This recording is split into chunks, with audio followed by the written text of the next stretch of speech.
अब वो पेड़ पे चढ़ गया कि पेड़ पे चढ़ जाओ और मैं ऊंट पे बैठी रहूंगी।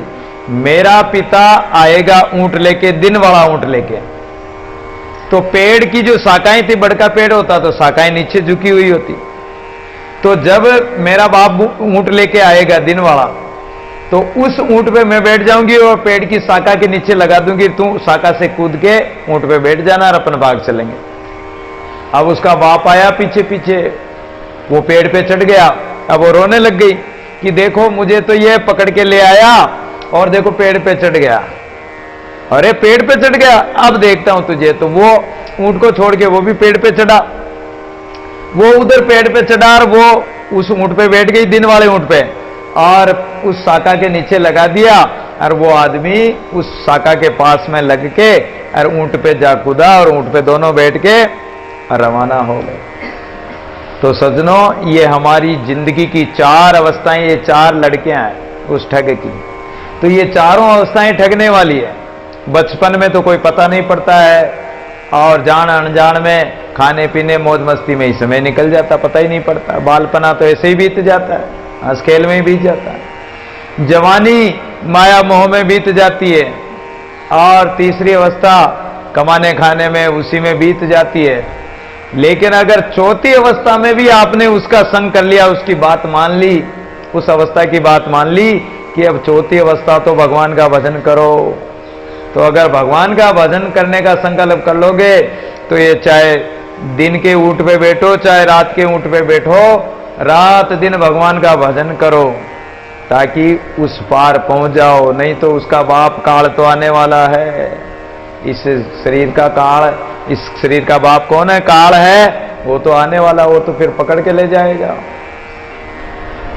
इसलिए करह पलान कर, ये मन रूपी ऊंट पर बैठकर और भगवान का भजन करो। दिन दिन में निकल जाओ। अगर सांझ पड़ गई तो पता नहीं, बुढ़ापा आ गया तो फिर कुछ नहीं कर पाओगे। पहले ही अवस्था रहते रहते कर लो, काल आ जाएगा फिर क्या करोगे? पंत दुएला दूरगर संगने साथी कोई, दादू स्मारक हम जाएंगे दादू क्यों सुख होए। तो रास्ता तो बहुत कठिन है, अकेले ही जाना है। पंत दुएला, जाए अकेला बाहर न लीजिए रे, संग न साथी कोई नहीं तेरा, न तेरा कोई संगी साथी होगा, न कोई साथ देगा, न, और तुझे अकेला ही जाना। उस मार्ग हम जाएंगे दादू क्यों सुख सोई। उस काल के मार्ग में जब जाओगे तो अकेले ही जाना है, और उसमें कोई संगी साथी और न धन संपत्ति माया कुटुंब कबीला कोई साथ नहीं देगा, अकेले को ही जाना पड़ेगा। तो बड़ा दुख होगा उस समय। लंगन के लकुगणा कपर चाट दीन, अल्ले पांदी पंद में बिहंदा आहीन। इस संसार रूप दरियाव का पाट बहुत चौड़ा है और नौका चलाने के चप्पू से रहित है। जब न तो नाव है न पतवार है, और इस भवसागर बहुत चौड़ा भवसागर है, इससे पार पाना बहुत कठिन होगा। अल्ले पांदी पंद में बिहेंदा आहीन है। इसमें कर्मों की लहर रूपी चपेटें ऐसी लगेगी कि इसको पार करना बहुत मुश्किल हो जाएगा। जब आप अपनी कृपा रूपी पतवार से पार लगा सकते हो, भजन करके राम नाम की पतवार लगा के सभी जीव परमात्मा की प्राप्ति के मार्ग में उलझ रहे हैं। अर्थात प्रथम तो संसार से पार होना अति कठिन है, और किंतु कर्म बंधन एवं अविद्या रूपी काल ने चपेट लगाकर इस शरीर रूपी जो है इसको डुबोने में कोई कसर नहीं रखेगी। बड़े बड़े भंवर पड़ते हैं, बड़ी बड़ी लहरें आती है, तो इस चक्कर में डाल दिया। अतः हे परमेश्वर, अब तो आपकी प्राप्ति में ये संसार बंधन रूपी जो विघ्न है, आप अल्ले पांदी पंद में बिहंदाहीन, आप इसको हमारे से हटा दीजिए, दूर कर दीजिए। यही हमारी आपसे प्रार्थना है। दादू हंसता रोता पावना, काऊ छाड़ न जाए, काल कड़ा सिर ऊपरे आवन हारा आए। तो बेटी चाहे हंसते हुए जाए चाहे रोते हुए जाए, पावना तो लेके जाएगा। हंसता रोता पावना, काऊ छाड़ न जाए, वो छोड़ के नहीं जाने वाला है। काल तो हमारे सिर पर खड़ा है, और वो तो आएगा, लेके जाएगा, छोड़ के भी नहीं जाएगा। दादू जोरा बेली काल है सो जीवन जाने, सब जग सूता निंद्री उस्तान है बाने। तो ये जोरा, जबरदस्ती काल इतना जोरा है, जोधा है, बलवान है कि ये तुम्हारा जो काल बेरी दुश्मन है, ये कब आए कब ले जाए कोई पता नहीं, ये जीव जानता ही नहीं है। अरे ये तो अज्ञान निद्रा में सो रहा है, मोह निद्रा में सो रहा है, इसी ताने बाने में खाने कमाने में ही लग रहा है, इसको काल का कोई पता ही नहीं। दादू करनी काल की सब जग परले होई, राम विमुख सब मर गए चेतन दे के कोय। तो काल की करनी बहुत कठिन है, बहुत दुखदाई है, इसलिए सब जग प्रलय हो, सारा संसार प्रलय की ओर जा रहा है, नष्ट होता जा रहा है, नाशवान है प्रति क्षण, और क्षण क्षण में ये नष्ट होता जा रहा है। राम विमुख सब मर गए, तो राम से विमुख प्राणी अमर हो ही नहीं सकते, वो मरेंगे ही मरेंगे। और जितने भी राम विमुख प्राणी हुए वो सब मरकर कहां गए? काल के गाल में। फिर भी चेतन देखे कोई, फिर भी ये ज्ञानी प्राणी चेत कर देखता नहीं है। कबीर सब सुख राम है और दुखा की रास, सुर नर मुनि अर असुर सब परे काल की पास। सब काल की पासी में फंस गए हैं। साहिब को सुमिरे नहीं बहुत उठावे भार, दादू करनी काल की सब परले संसार है। परमात्मा का अगर सुमिरन नहीं करोगे, भगवान का भजन नहीं करोगे, तो फिर संसार का भार बहुत उठाना पड़ेगा। कर्मों का भार, कर्मों की मार पड़ेगी, तो वो भार भी तुम्हें उठाना है। जो कर्म किए हैं वो भार, कर्मों का जो कर्मों की मार है वो भार तुम्हारे अलावा कोई नहीं उठाएगा। दादू करनी काल की सब परले संसार है, इसलिए वो करनी काल जो है, काल तो अपनी करनी करेगा, अपना कर्म करेगा। और इस प्रकार ऐसे कर्म विक्रम करके प्रत्येक जीव काल की ओर, प्रलय की ओर ही जा रहा है। झूठे सुख को सुख कहे मानत है मन मोद, खलक चबीना काल का कुछ मुख में कुछ गोद है। झूठे सुख को सुख मान रहे हैं, संसार का सुख झूठा है। जो धन संपत्ति माया कुटुंब परिवार है, ये जिसको सुख मानते हैं, धन मानते हैं, ये झूठा है। इसको सच्चा मानकर और सुखपूर्वक मानकर इसको भोग रहे हैं। लेकिन खलक कभी चबीना काल का, जैसे आपके हाथ में मुट्ठी में एक मुट्ठी चना है, आप खाते खाते सब चनों को खा जाओगे, ऐसे ही चने काल जो है सब जीवों को चबा जाएगा। सूता काल जगाई कर सपे से मुकमाए, दादू अचर दे क्या कोई चेते ना आए। इसलिए काल जगाई कर, सूता जो अज्ञानी प्राणी हैं वो काल तो जगा कर एक दिन उठा ले जाएगा। सब पैसे मुकमाए, सब उसके मुख में जा रहे हैं। दादू अचर दे किया, दादू जी महाराज कहते हैं कि बहुत बड़ा आश्चर्य है कि सबको काल के मुख में जाते देखकर भी कोई चेते ना आए, कोई चेत नहीं रहा है। दो व्यक्ति रास्ते में जा रहे थे, एक काला सांप पड़ा हुआ था। एक व्यक्ति ने कहा कि मैं इसको अभी जगाता हूं, दूसरे ने कहा कि अरे ये काला है मत जगा, लेकिन वो माना नहीं और उसके लात मारी। लात मारते ही उसने चपाक से डस लिया और वो व्यक्ति वहीं का वहीं, काला सांप था, डसते ही वो तो वहीं प्राण त्याग दिए। तो इसी प्रकार ये काल है। लोग चेतावनी दे रहे हैं, संत शास्त्र चेता रहे हैं कि मत मारो इसके, लात मत मारो इसको, मत छेड़ो, इस काल के जाल में मत फंसो। लेकिन फिर भी उस काल को ही जगा रहे हैं, काल का ही काम कर रहे हैं, काले कर्म कर रहे हैं, कर्म कर करके और काल के मुंह में जा रहे हैं, फिर भी नहीं चेत रहे हैं। सब जीव बिसाए काल को कर कर कोटि उपाय, साहिब को समझे नहीं ऊपर ले वे जाए। तो सब जीव बिसाए काल को, सब काल को भूले हुए हैं, कर कर कोटि उपाय, और काल से बच भी नहीं सकते। संसारी प्राणी संपूर्ण मनुष्य चाहे करोड़ उपाय कर ले, लेकिन काल से बच नहीं पाएंगे। वो काल को खरीदने का ही काम कर रहे हैं, सत्य स्वरूप परमात्मा का भजन नहीं कर रहे हैं, राम नाम की कमाई नहीं कर रहे हैं। साहिब को समझे नहीं, परमात्मा को तो जाना ही नहीं।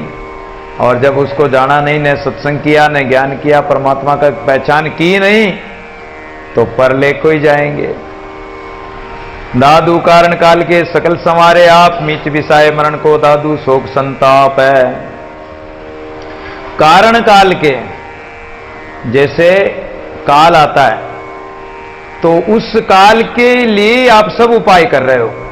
सकल संवारे आप, आपने सब कुछ काम काल के लिए किया। आपने पुत्र परिवार बढ़ाया तो काल बढ़ा लिया आपका। आपने धन संपत्ति इकट्ठी करी, वो काल का आपने साधन इकट्ठा कर लिया। मरने के साधन आपने जुटा लिए। मीच विसाए मरण को दादू शोक संताप, आपने अपनी मृत्यु को भूलकर और मरने वाले काम ही किए आपने, और इसीलिए आपको शोक संताप दुख उठाना पड़ रहा है। पढ़ तो कोकला बरसता मोहम्मद को जामात, ऊंट बेच गोड़ोलियो मीच लही पश्चात। एक मोहम्मद का जमाई था, तो मोहम्मद के जमाई को पक्षियों की बोली जानता था। तो एक कौवा बोलने लगा कि मोहम्मद का जो जामात है उसका ऊंट मरेगा। उसने सोचा कि ऊंट मरेगा तो ऊंट को बेच दिया। ऊंट को बेच दिया, बड़ा खुश हुआ कि ऊंट मरेगा तो ऊंट को बेच दिया आपने, तो घोड़ा ले लिया। अब वो कौवा बोलने लगा कि अब तो मोहम्मद के जामात का घोड़ा मरेगा। उसने घोड़े को ही बेच दिया, पैसे ले लिए।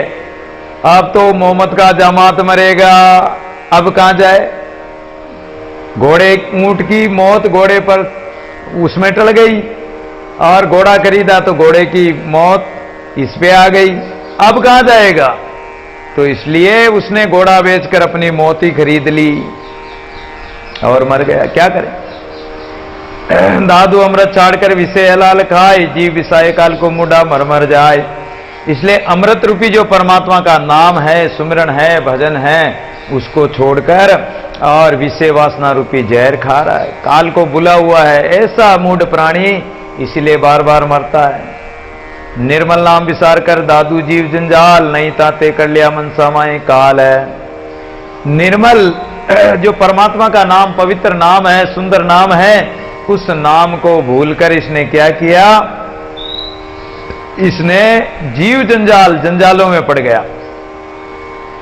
नहीं ताते कर लिया, जो संसार नहीं था, जो सत्य नहीं है, झूठा है, उसको ही सत्य कर मान लिया।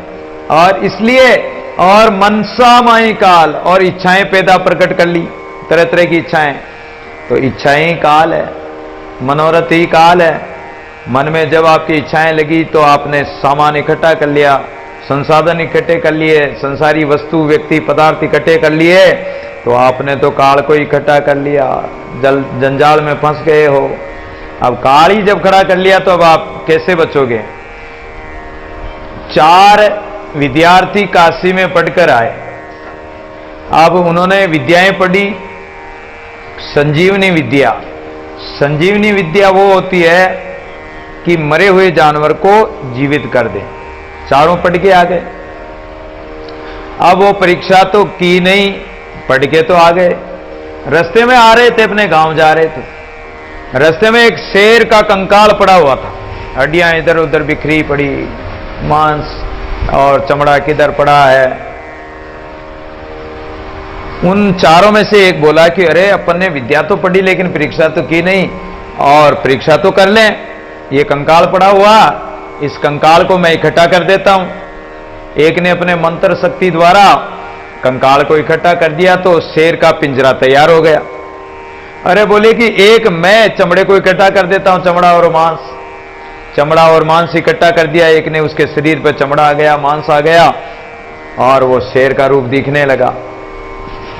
तीसरे ने कहा कि मैं इसमें प्राण डाल देता हूं।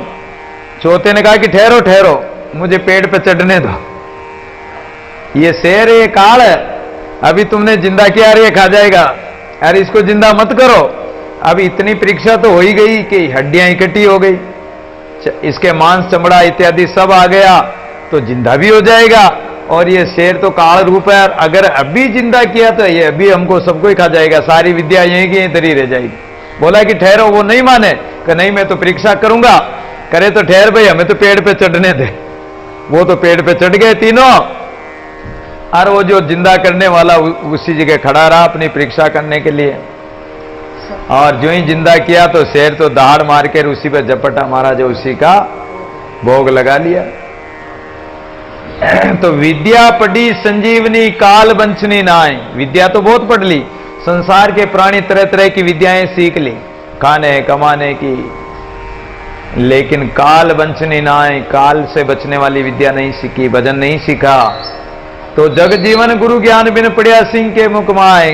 गुरु का ज्ञान नहीं हो, ये विद्या नहीं पढ़ोगे, संजीवनी विद्या नहीं पढ़ोगे, जीने की विद्या नहीं पढ़ोगे, तो फिर तुम भी काल के मुंह में जाओगे, ये शेर रूपी काल खा जाएगा।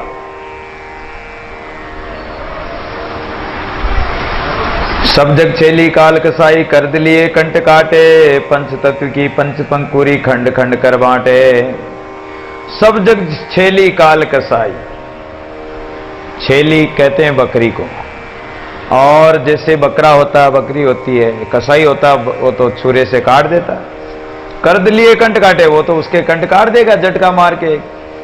पंच तत्व की पंच पंकुरी खंड खंड कर बांटे, और सब टुकड़े टुकड़े कर देगा। इसी प्रकार ये काल कसाई है, और ये जीव क्या है? बकरी है। तो ये जीव रूपी बकरी को काल रूपी कसाई कभी भी काट सकता है, टुकड़े टुकड़े कर देगा, एक दिन खंड खंड कर देगा, एक दिन राख हो जाएगी, कोई पता नहीं पड़ेगा। काल जाल में जग जले भाजन